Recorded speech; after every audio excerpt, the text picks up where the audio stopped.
Moi, j'ai 31 ans. Dès mon jeune enfance, on a vu que j'ai commencé à marcher plus tard, que je marchais sur la pointe des pieds.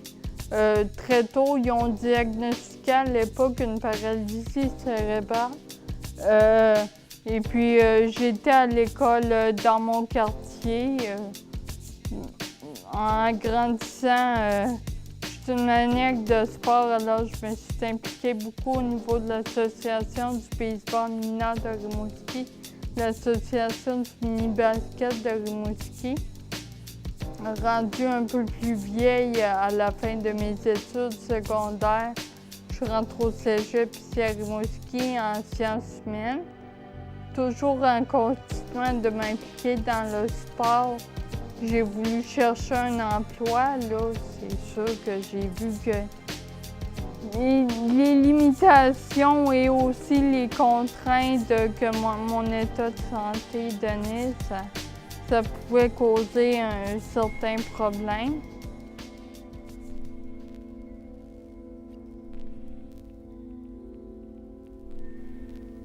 C'est sûr que le fait que j'en ai un fils handicapé, ça fait en sorte que ça m'atteint à deux niveaux.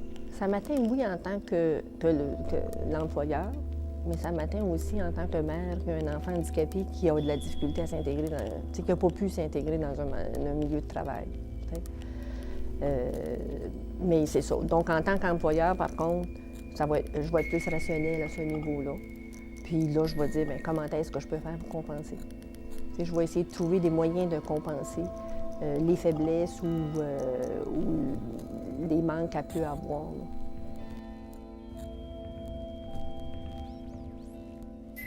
Je pense que la plus grande réticence, c'est moi-même qui me la mettais. Là. Je voyais des emplois, plusieurs personnes me disaient « tu serais bonne là-dedans », mais manque de confiance en moi. Tu vois tout le temps les obstacles plus que les possibilités, ce que toi, tu pourrais apporter à un futur employeur.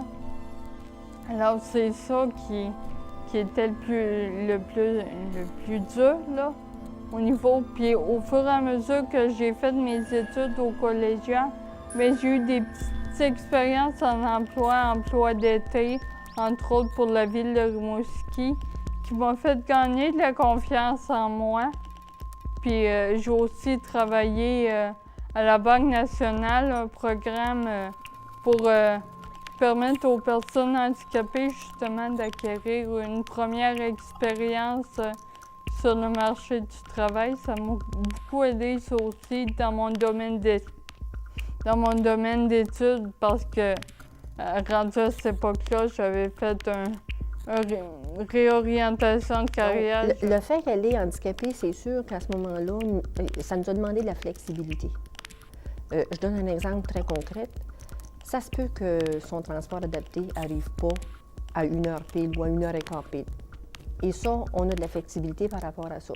Ça se peut que parce qu'elle a dû prendre un médicament, puis que l'effet de son médicament fait en sorte qu'elle est un petit peu plus étourdie ou qu'elle a besoin de se reposer, ou en termes d'horaire, puisqu'elle ne travaille pas à temps plein, que je sois obligée d'être un petit peu plus flexible dans l'horaire parce que j'ai besoin de 3 matins pour me reposer cette semaine.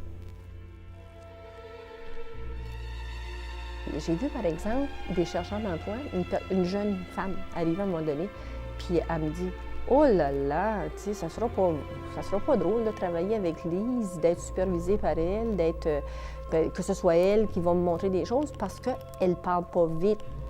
Elle a des limitations dans le fauteuil roulant, tu sais. » Et finalement, à la fin, cette même personne-là est venue me voir pour me dire « J'ai tellement appris, j'ai même appris à changer ma façon de voir une personne handicapée.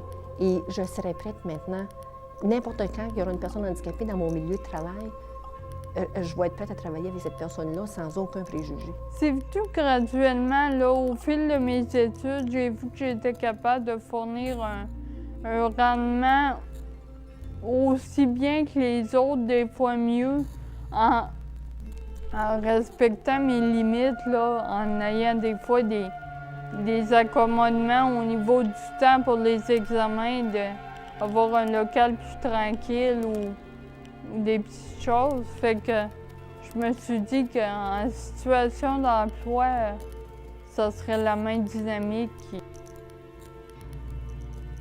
Le fait que Lise est ici, là, à ce moment-là, là, quand ils voient Lise dans leur milieu de travail, puis que, à ce moment-là, ils disent « J'ai-tu le droit de me plaindre tant que ça? » T'sais? Moi, là, quand je vais aller m'en chercher un emploi, là, j'ai toutes mes capacités pour y aller m'en chercher un emploi. Puis elle rentre à tous les matins, puis elle rentre travailler, malgré toutes ses limitations, et tout ça, puis elle réussit à être là, puis à fonctionner, puis elle réussit à m'en montrer, elle réussit à me faire grandir. À tous les jours, Lise apporte ça aux personnes, apporte ça aux autres. Tu sais, je veux dire, elle est handicapée. Souvent, je dis, lequel de nous deux est le plus handicapé? Même moi, qui suis la directrice, avec mes diplômes et mes années d'expérience, puis mes cheveux blancs, à tous les jours, elle m'en montre.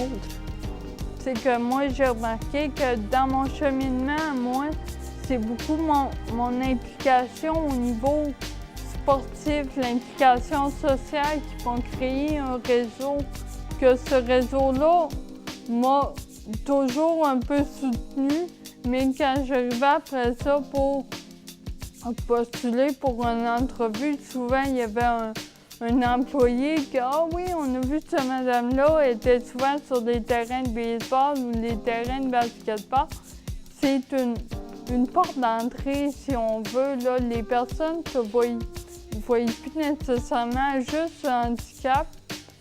T'sais, moi, ils voyaient une entraîneur de leurs enfants, ils voyaient quelqu'un qui a passé ses étés sur des terrains de baseball à manger du baseball. De un, c'est de déterminer qu'est-ce que je veux.